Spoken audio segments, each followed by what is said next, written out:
Welcome to another episode of the Back to School Shootings podcast.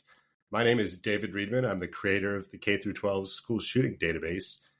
And a couple days ago in my Google alerts, I saw an alert come up for a new peer-reviewed paper, and it was called Definitional Discrepancies, Defining School Shooting and Other Incidents of Gunfire Affecting Schools. And that is my wheelhouse. So immediately I saw this, I read it within a couple minutes, and I said, I've got to get in touch with the author. So the guest on the show today is Dr. Benjamin B. Comer. He's an assistant professor at Texas Christian University in the Department of Criminology and Criminal Justice. Dr. Comer, thank you so much for being on the show today. Hey, David, thank you so much for inviting me.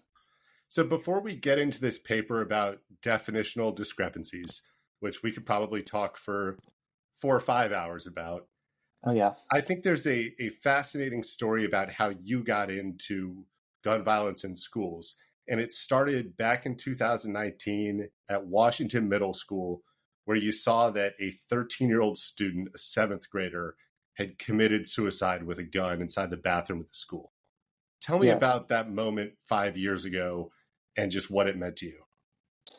Sure. I had been sifting around through different data sets online and conducting research for various different things. And it's one of those circumstances where it happened across my pathway, or I happened across its pathway rather. And I just couldn't believe what I was reading. The pictures of this young man, just a kid, and just the story of this individual getting to a point in their life at 13 years old to somehow decide that is the only way right out, how to deal with things, how to cope with whatever circumstances were going on in their life. And it profoundly impacted me.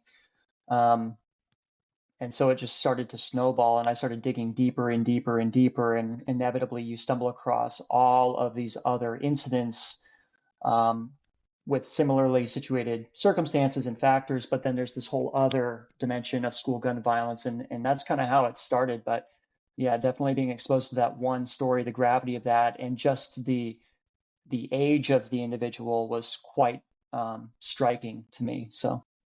And suicides at schools are something that get left out of a lot of the reporting about gun violence. There's a laser focus on the high profile, high fatality, high injury incidents. There's a little bit of attention that goes into planned attacks, thwarted attacks, averted shootings.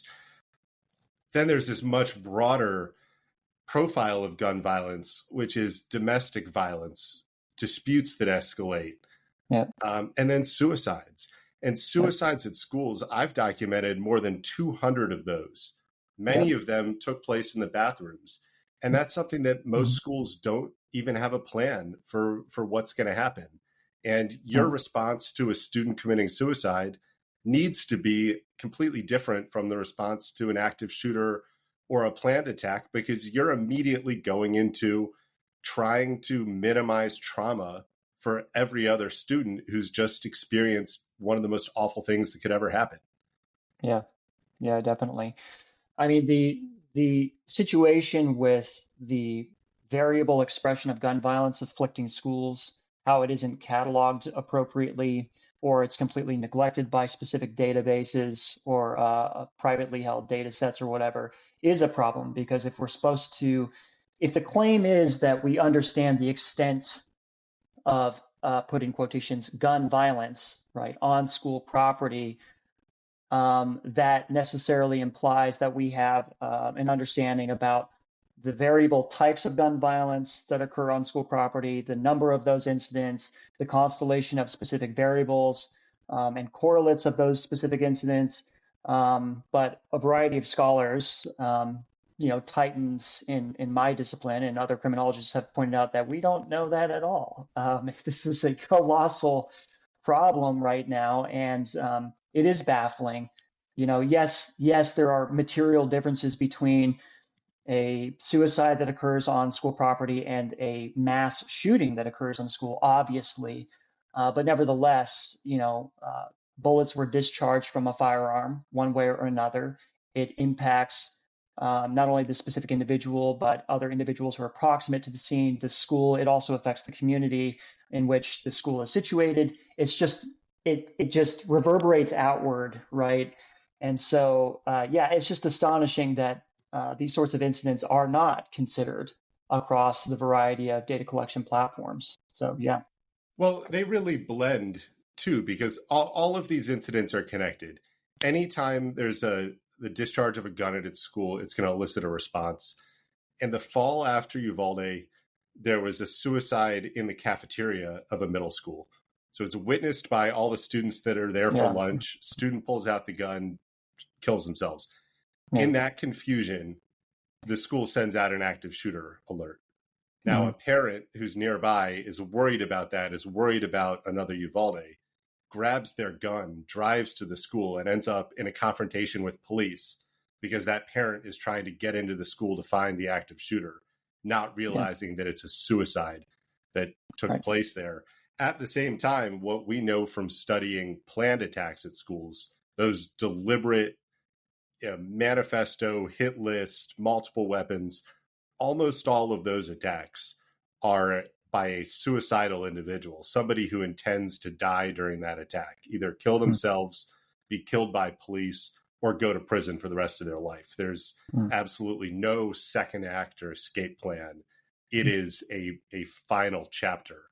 And Mhm. when we start realizing that mass shootings are violent public suicides, then we can use a lot of the same techniques that we've done to prevent suicides in maybe dealing with mass violence. But if we don't understand the basic parameters and extent and characteristics of the problem, we don't even know where to start defining solutions. So I think Yep. that brings me into your paper. What prompted Mhm. you to take a really deep dive into all of the different definitions and data sources around what is a school shooting? Good question. Probably at the base, it's just absolute frustration as a researcher because you're trying to, right? The objective of conducting good, robust empirical science, in large part, is contingent on the quality of the data that you are using. This has implications from a methodological standpoint, it has implications from a statistical standpoint. And so these sorts of considerations and it also influences right conceptual considerations. And when you start going down this pathway as a researcher, as a gun violence researcher, and you're recognizing the wide variability in data collection platforms and how they are individualistically defining and collecting incidents, um, first of all, you're kind of, you're confronted with this barrage of, okay, which data set do I use and which one is actually the most accurate or precise, right? That's one question. And then you start going through the process of looking at what's included and what you can discard, or which data set best supports answering the specific research questions or directives that you have, which one produces the strongest methodological approach, which one will produce the best statistical analyses, these sorts of things. And so that's kind of where it started for me and what prompted the recognition that, my God, we have not only the amount of data collection platforms, right? One of yours, or excuse me, yours is one of those, for example. Not only that, but then you have sub variations of that occurring within individual scholars' publications, where they are dissecting and pilfering different data sets, which isn't unusual, right? There are specific research questions that have to be answered.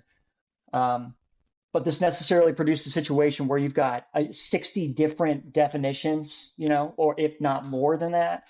And so that's why this paper came about. I was confronted with that, and it is exceptionally difficult trying to generate a piece of literature that's grounded when you have all of these options at the buffet, so to speak. It's just nearly impossible.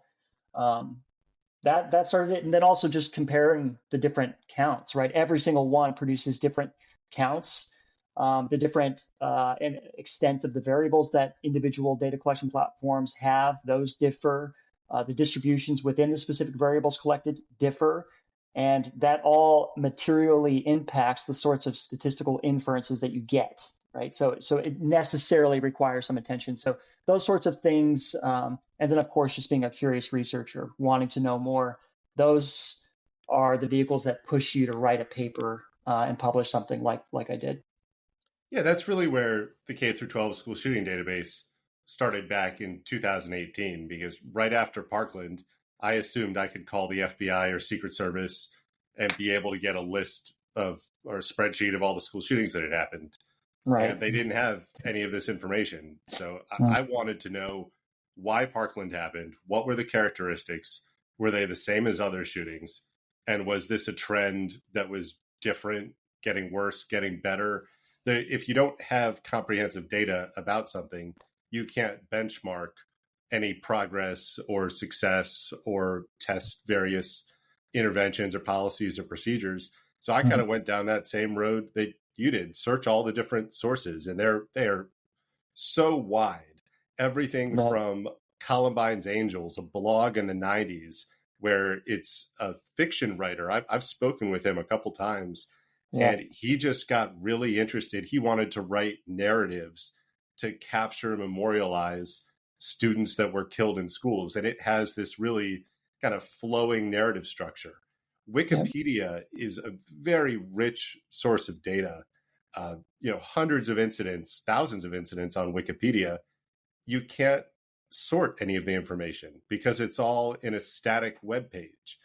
Right. Department of Education put out some reports in the '90s and 2000s, but in some of the official government reports, they anonymize the schools, so you can't tell where it happened or necessarily Right. when it happened.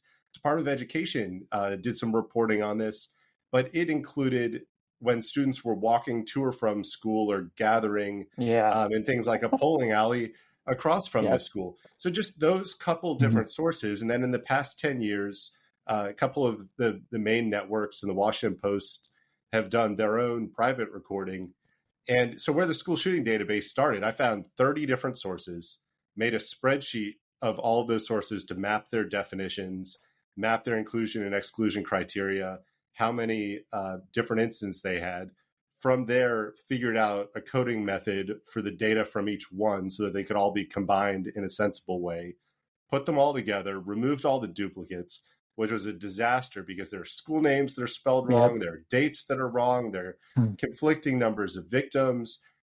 Once you take all of that information, then it became kind of the first version of the K through 12 school shooting database.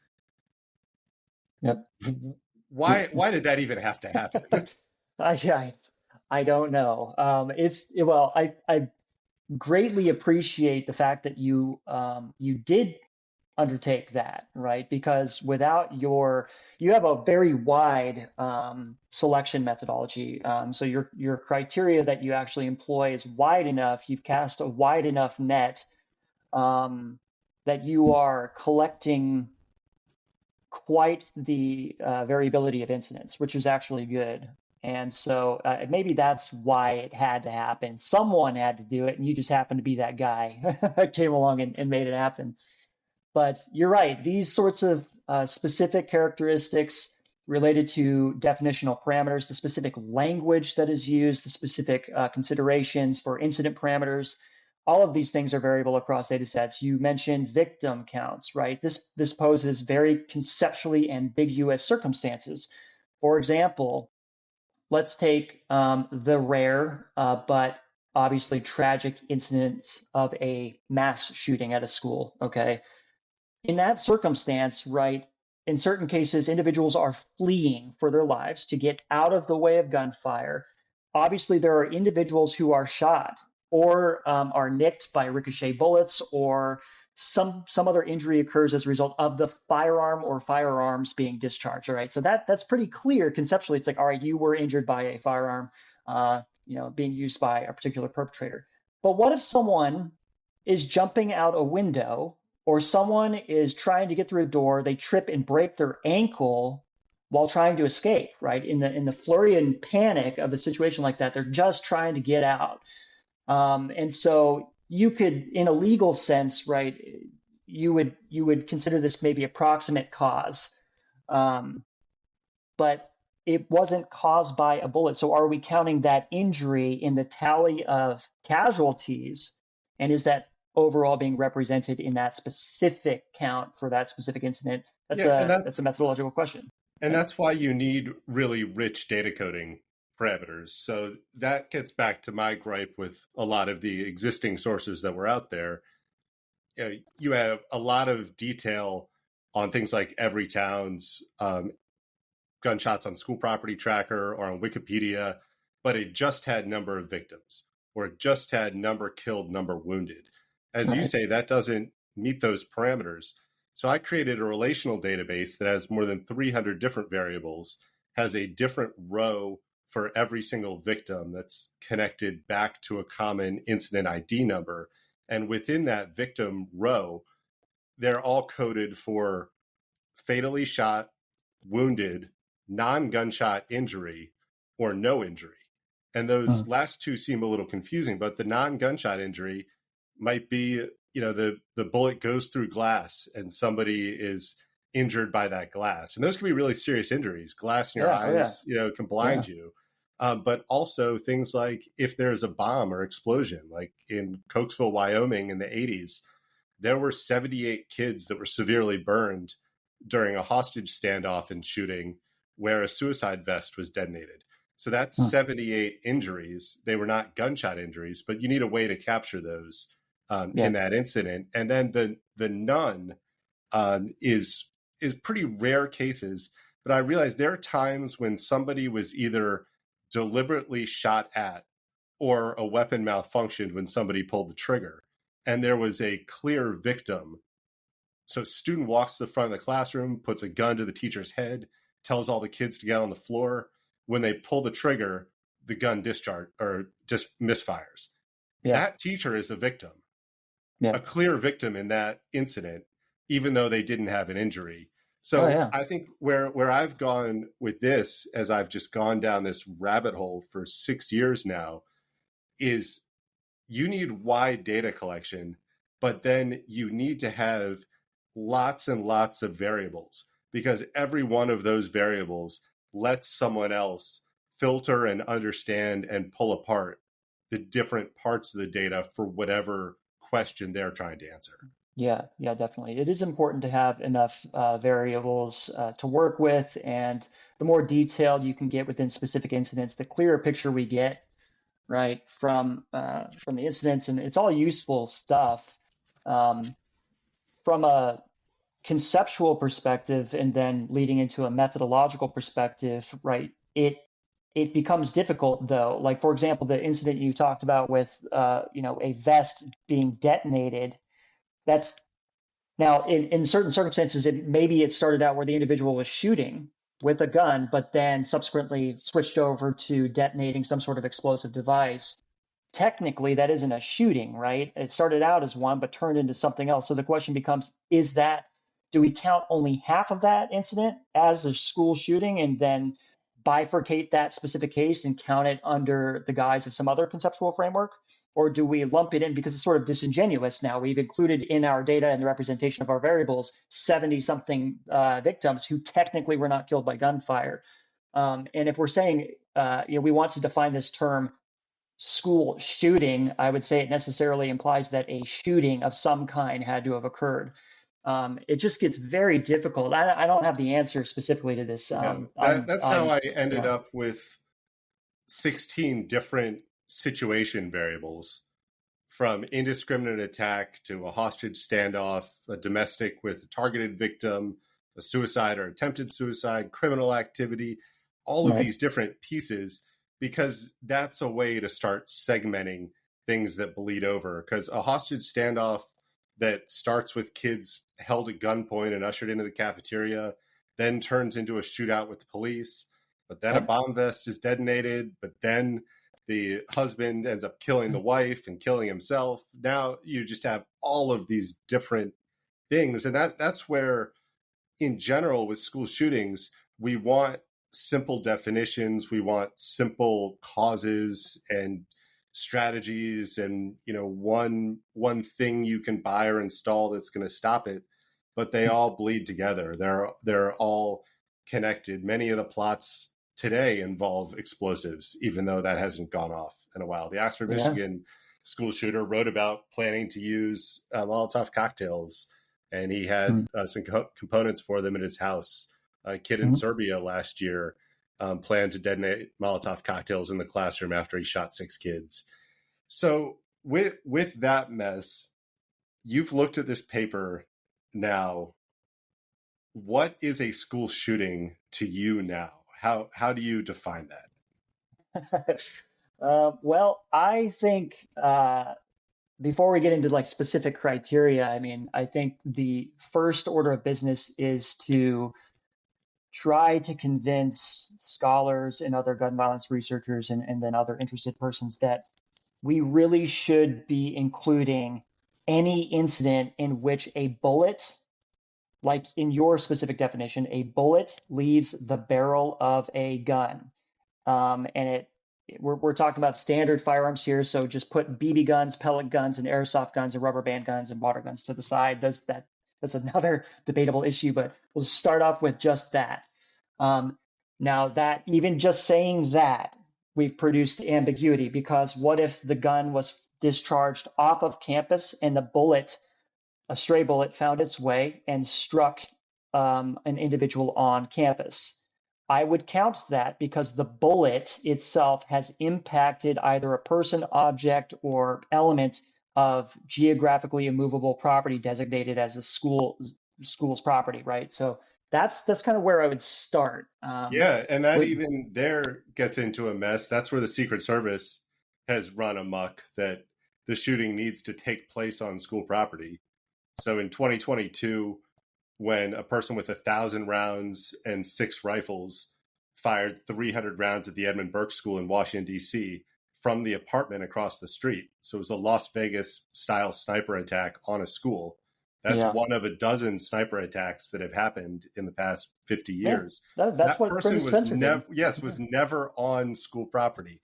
So that becomes a mess. But back to the bullet leaving the gun, there are more than 60 hostage situations that have taken place at schools. Half of them were peacefully negotiated without a shot being fired.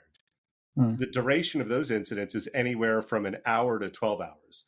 So you could have kids in a classroom being held hostage at gunpoint for 8, 10, 12 hours.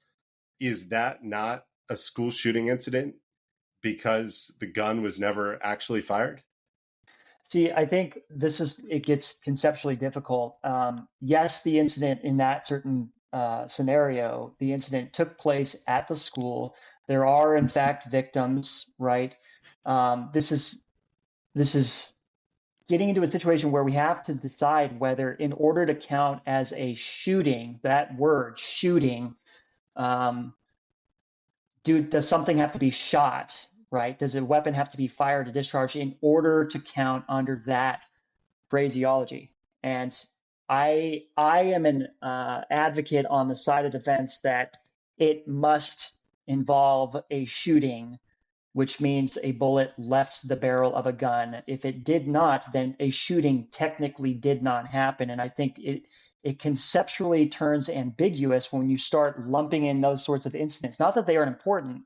I mean, obviously, we need to have a discussion about these things too, and develop practices and policies to mitigate these sorts of things. I'm not saying anything other than that, but if we're talking about what counts as a school shooting proper, I think we would be better off trying to limit the parameters and only include those incidents where a bullet left the barrel of a gun. Yeah, and just one more point, and not to get caught on this forever, because something I've thought about is that the actual number of shots fired or the number of victims hit are usually your criteria for the severity of an incident. But there's a lot of randomness in whether the shot gets fired or something gets averted or there's malfunction at the very start. Mm. There's also a lot of randomness and there have been single shots fired that wounded or killed multiple people. There have Yeah. also been situations with dozens of shots fired where everyone missed. I've wondered, this is difficult information to get, is how much ammunition did a person have?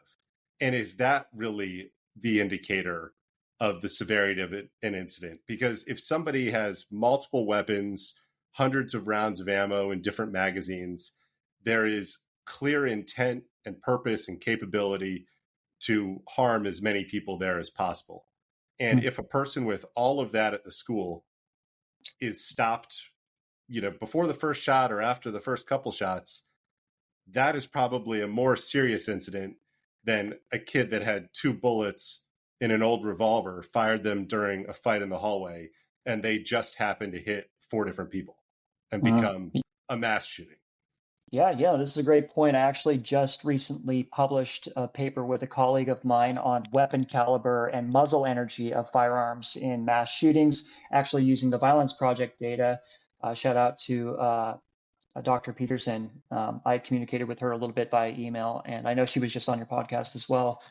But we finally got that published, which that is an uphill battle in and of itself to publish with that data set for whatever reason, just so everyone knows, using that data. It is tough as nails, but we got it done. And interestingly, you hit on exactly my point, that one of my points in that paper, which is methodologically, right? There are individuals who show up to a scene, and it can be a mass shooting or it can be some other type of gun violence event with multiple weapons. Now, how do we know which bullets came from which firearms and how many bullets from which firearm resulted in injuries and fatalities or nothing of the kind? This produces a major methodological limitation in our ability to measure it and then statistically analyze it. Um, my colleague and I did a little workaround. Our sample size suffered because of that, because the proportion of mass shooting incidents in that data set wherein a perpetrator used a single firearm was all that we could use, right? Because there's measurement error that's produced when you have incidents involving multiple weapons. And come to find out that both muzzle energy, uh, foot pounds, and then the caliber of weapons were significantly associated with the expected counts of victims in mass shooting events, both deaths for fatalities and injuries as well. Caliber had an inverse relationship with fatalities, and muzzle energy had a positive association. It's an interesting paper, but that precise issue came up, right? I was banging my head against the wall trying to figure out how to measure this appropriately because we're talking about such a small sample of events anyways. Mass shootings are rare. There are not many, which means that the overall population you have to work with, the sample of data you have to work with, is limited. This creates variable observation ratio limitations in your specific statistical models. It limits how many variables you can consider, right? It creates all of these issues. And so it stung a little bit to dip down to 71 or 72 cases, however many we had.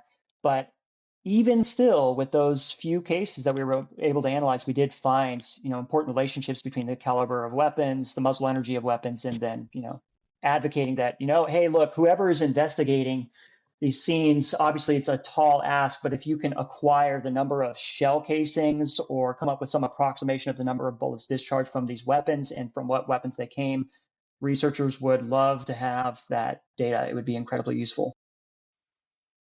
So let's move forward in the interest of time into, your results. The paper really breaks down all these different definitional differences. Yeah. But you have some recommendations to deal with this. Can you start kind of talking to me about those recommendations? Sure. Let me, because I wrote quite a bit in this paper. One of the first things that I pointed out, it's if anyone is actually reading this paper, it's on the page 19, and I list out 5 specific considerations that could result if we sort of enhance the way that we collect data on school gun violence. The first one is enhanced consistency in data collection And this has the potential to result in the capture of relevant incidents, and this better approximates the nature and frequency and extent of gun violence on school property. So, David, this goes right along with your argument. And I, in fact, make your argument in my paper, which is that the one side of the aisle here is that if you create a selection methodology that is wide enough, definitionally speaking, you are essentially casting the widest net possible so as to include as much data as possible. And data acquisition in this particular context is important because if we do that, that means that we're better approximating the actual occurrence of these incidents, which is a better reflection of the population or true population of incidents, right? Researchers, when you are sampling and analyzing specific samples, you are trying to generate results that can be generalized back to the population from which they came. So if you have a true representation of the population there, that means any sample you pull out of it will be more generalizable. That's the first order of business. The second with one, that, yeah, go ahead. There's also just efficiency of research with getting a really wide sample. If one person or one group makes the effort to try to collect everything that relates to a topic, that saves everyone else who's doing research from having to spend time doing that broad data collection. Because if I just take a subset, if I just look at hostage standoffs and I spend weeks researching every hostage standoff at a school for the last 60 years, but then you want to look at suicides, you have to repeat that entire process that I went through, of digging through newspaper archives, of combining and sorting and filtering all these different data sources. If one person just does both of them at the same time, anybody can write a paper about either topic because you can just sort and delete all the cases that you don't want. And I think that gets lost in this argument a lot of the time. Yeah, we're definitely you will have to sort it no matter what. And even if you thought you've identified, even if we're talking about specific types of gun violence affecting schools, like if you focus only on mass shootings, there are cases that occur therein, right, where there's conceptual ambiguity, which we'll have to delete or remove from the sample for conceptual or operational reasons or statistical reasons, right? So, but the point is, you have enough to work with that you can actually make that decision. If you don't have enough to work with, you're kind of screwed, and you're like, well, I have to just use the number of cases that are there, which causes measurement error. So that was my point: is if we boost this up, right? Now, I'm not advocating we create the widest possible definition because that produces measurement issues and conceptual ambiguity and then validity and reliability issues from a scientific perspective. So I can't advocate that. But it would be foolish to just narrowly define, right, school shootings in accordance with the popular misconception, which is that school shootings are mass shootings. That's not true at all. There are overwhelmingly other types of incidents that occur that far outpace those sorts of events. And so you got to include those too. The second, and probably arguably one of the most important here, is consistent conceptual and operational terminology and measurement of school gun violence. And if we can achieve this, it'll produce consensus on what constitutes school gun violence and how it will be consistently measured. This is precisely the crux of this very conversation between us, David. It's about us getting together, academics, practitioners, other gun violence scholars, whoever you are, if you have an interest in this, sitting down and actually hammering out the conceptual and operational details of how to measure this particular set of phenomena. If we do not do this, the current state of literature will remain all over the map, literally. Scholars have literally said that. It's all over the map, literally. This produces problems from a meta-analytic perspective. Meta-analyses require some sort of consistency across studies. And as it currently sits, the available literature on school gun violence, all empirical studies, both quantitative and qualitative, are hyper-focused on mass gun violence, which is necessarily focusing on a tiny little sample or a fraction of events. Two, their sample sizes in a qualitative sense are sometimes 2 cases, 2 out of hundreds. It isn't generalizable. And the other main point there is that they're focused at a specific unit of analysis, which is at the individual level unit of analysis. Meso level research and macro level research are incredibly rare. There are powerhouse criminologists who have been advocating that we study school gun violence. Emma Friedel, for example, she's at FSU. She published a paper on the contextual correlates of school gun violence. That paper analyzed it from a meso level, which is very important. I can't stress that enough.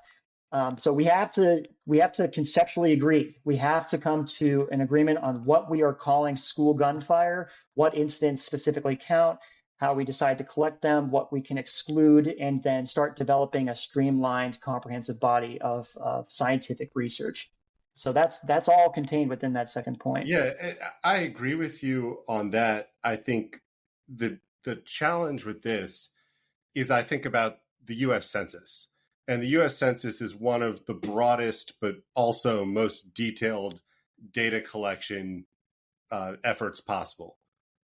And it's because the U.S. government funds it that it occurs over and over in roughly the same way. We have not had government funding in meaningful ways for gun violence research. There's not a government agency that does this in a useful, consistent, transparent way. And because of that, each one of these different organizations that keeps account or a list of school shootings is doing it for different reasons with different funding sources. A lot of cases, a grant to do a specific impact study on characteristics of this type of incident in this type of place under these parameters. And then a lot of this is limited by the formats of the way that the data is collected and captured. And like, that's Wikipedia. People put a lot of time and effort into building robust Wikipedia sites on just about every topic you can imagine. But a static website is not a database. And then lost in this, or not to be lost in this too, but there are some very strong egos that have been developed over the last couple decades of gun violence research. And when I've spoken with various people, they are set that their way or their definition or their method is the only valid way to do it, and everybody else is wrong. So I mean, I want these pieces to come together. I think I've met with every single group or scholar or news outlet who's producing information about this. I provide the data now for almost all of the sources that are cited in your report, which shows, the use of the broad one. But I don't really know how we overcome those issues of disparate funding and grants and mission and personal history with the issue without a government agency taking this on and saying, we are going to bring a core group of people together to do this in a very methodical way. Yep, 100%. I agree with that. And it will take some sort of organizing body to pull everyone together who has something relevant to add, right? It could be the top gun violence scholars, but also good methodologists, for example, people who are statistically, rigorous, these sorts of criminologists specifically, but also other researchers who are very savvy analytically. These are the folks that you would want to pull together to sort of decide what is the most efficient way for science's sake, right? This is why we're trying to develop robust, empirical, scientifically grounded research. And so you would obviously want to pull in those kinds of people, and you would definitely need some sort of a government backing. The other thing too is, for a long time, I think you communicated about this previously, but the Dickey Amendment wreaked havoc. It just wreaked havoc. It prevented gun violence research. It reduced or prevented funding any kind of gun research that had a tinge of, an argument towards gun control. And there are huge social and other mechanisms at play driving that. But that has caused a massive dearth in our understanding of gun violence, not just school gun violence, that's just gun violence. And so I've referred to this now, the situation we find ourselves in, particularly in criminology, as the sort of renaissance of gun violence research. More and more is being published on gun violence, and I'm as a researcher, I'm cheering them on. Do it, go for it, publish more. some of the weakest points are longitudinal assessments, right? This is another limitation of gun violence data. Um, Within individual cases, it's cross-sectional. If you were really trying to determine the nature and trajectories of gun violence, that would necessarily require longitudinal assessments of specific individuals before, during, and after they perpetrated gun violence. Um, and so more and more studies are focusing on that sort of thing. I've published studies with other colleagues on gun carrying behavior longitudinally, because that's important. Before, you didn't see much research doing or accomplishing anything of the kind. So I'm with you. I agree. We need to publish more on that stuff, research more on that stuff, and organize ourselves to streamline our definitions and our approach here to conducting research. And I Um, was so hopeful when the Office of Gun Violence Prevention was stood up. Within 2 weeks of that office being created, I had a meeting with them to talk about the landscape of gun violence in schools and data collection and challenges. And I thought this is finally going to be this government agency that can start putting the resources behind the effort that we need. And it's two people with yeah, zero budget. you And know, and the other, that's why so many disparate grassroots efforts are still happening here, because even with a White House office, there's still no funding and there's really no attention or manpower, person power you being know, put into solving some of these foundational problems. you've raised an interesting and very important point here that also needs discussion. The question is, do we want that? Do we want a government agency being responsible for this? I'll highlight a perfect example of this. It's also something that I've published on, and a great many other people have published on. Police fatal shooting data.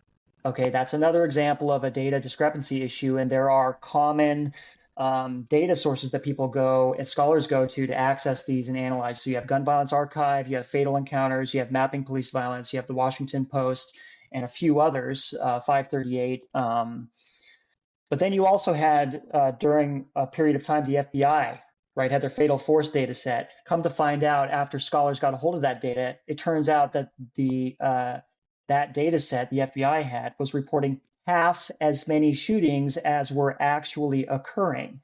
So, which is that's a travesty, right? You're telling me you're collecting only half of the number, and this invokes a variety of other issues. The police departments are not mandated to report their specific data to the federal government. They opt into that through what used to be the UCR program. Now it's the NIBRS. These kinds of problems kind of serve as a caution flag or a warning. Wait a minute. Do we want them collecting, or do we want, David Reedman collecting this? I am not sure what I would advocate for right off the bat, but currently some of the more powerful data sets that we have at our disposal are actually open source data sets. They're crowdsourced, or they are privately held by certain individuals who are dedicated to collecting every single incident they can get their hands on, which is much more representative currently than any government data set. Yeah, So, those problems with the FBI data collection still exist today. Like just this past week, for the timestamp, it's the last week of June. The FBI released a report of all of the active shooter incidents across the country in 2023. And they define an active shooter as a person who's deliberately killing or trying to kill people in a public space. Out of only 48 incidents in 2023 across the entire country, even though we know tens of thousands of people were shot. Once you start digging into those incidents, they're coded by location. 3 of them were at schools. Well, I know of at least 7 other shootings at schools that happened. When you start looking at those incidents, why would the FBI not include them in these reports? Well, one occurred at a middle school in Missouri, and during a trick-or-treat event, a man pulls out a gun, starts yelling, "I'm going to kill everybody," and starts firing. He gets immediately tackled by some parents, and he's still screaming, "I'm going to kill everybody," and trying to get the gun away from them. That, in every sense, is an active shooter at a school, at a public event, there to kill and hurt people. He was also a St. Louis police officer. Yeah, that's right. So that seems like a situation that creates far more problems with the recommendations in the report that you need rapid police response, police available in all these different locations, if in fact this incident was perpetrated by a police officer having a psychological crisis. Mm-hmm. So yes, you're totally right. What we lose with the FBI or government agency is objectivity and transparency in the way things are done. What we really need is the federal government just to pony up the money to allow people to do this research in private, Yeah. meaningful ways. So in the last couple minutes here, I think that kind of fits with your last two recommendations around legislative action and promoting public awareness. Yes. Yes. I would say the legislative, political, community, and school district responses to school gun violence right now is a major issue. And there are many ways to highlight this, but one of the best ways to highlight it is this. If people, right, are under the wrong assumption that the majority of the threat to schools are mass shootings, that is incorrect. And so if you extrapolate from that, policies that are geared or directed toward quote preventing mass shootings, what is that going to do to prevent 90% of all other gun violence that affects schools outside of the school building? Yeah. So, okay, you're telling me we're developing a policy targeting 1% and forget the other 99%? The majority of gun violence doesn't occur in that format at all. So what good is a metal detector when you've got gun violence occurring in the parking lot? Or when you've got social disorganization and community violence spilling over onto school property? None of those prevention mechanisms will have any impact whatsoever. It's just completely, it baffles the senses. It baffles the mind. And they may be counterproductive or end up increasing risk. Because if you have armed teachers in a school where you have a high number of physical conflicts, and some of those physical conflicts are escalating into a student who's a habitual gun carrier firing shots, an armed teacher can't physically intervene during a physical conflict between students. And if a kid pulls a gun out in the hallway to shoot somebody they're in a fight with, is that armed teacher supposed to kill that student? Yeah, we're creating policies that are not well suited to the most common circumstance. And then even in the most extreme, when you realize that a rampage shooter or a deliberate shooter is somebody who is actively suicidal and wants to die, you're creating even more incentive. The research shows that there are 3 times as many fatalities at a school that has an armed person present.